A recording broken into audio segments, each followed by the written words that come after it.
Here lately, I've been thinking about my kids a lot. 2020 was super hard for everyone, for me, but I know it's been especially hard for them. Weekend before our first lockdown, we participated in everything. It was like a 5K, we went camping, Marion had a soccer game, we went to a movie theater, we ate at a restaurant, we participated in Girl Scouts, and then all of a sudden, nothing. Life stopped. It seemed like forever ago. School kind of continued, but not really. Online was hard, but at least at their private school, it was consistent. And this year, the kids are in public school, and they really just started attending face-to-face 1 day a week. There's barely been any school, to be honest.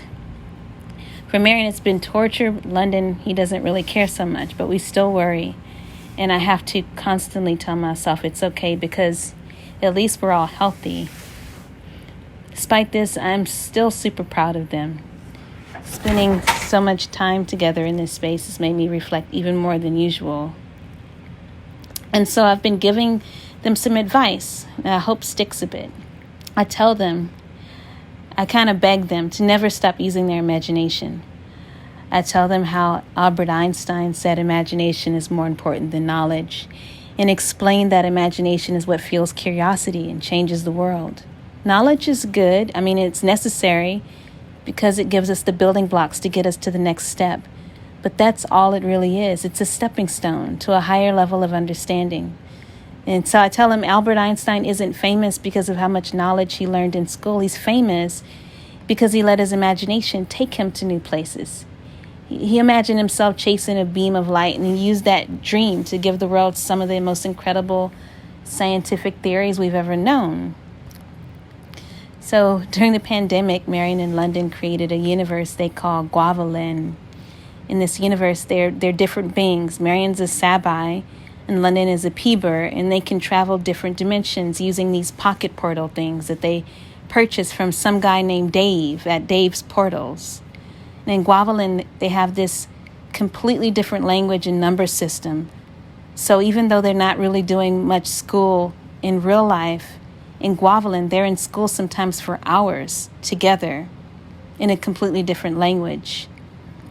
In Guavalin, they have these holidays they celebrate. They celebrate the destruction of scary monsters called decimals, and then they have friends that they hang out with.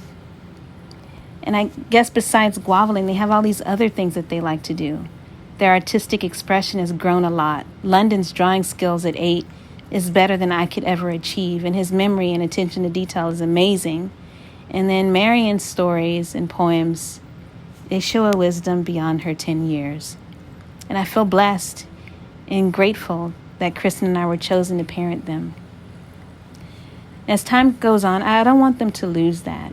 I tell them the talents they have are treasures that they're supposed to share with the world, and I remind them to keep getting better at them.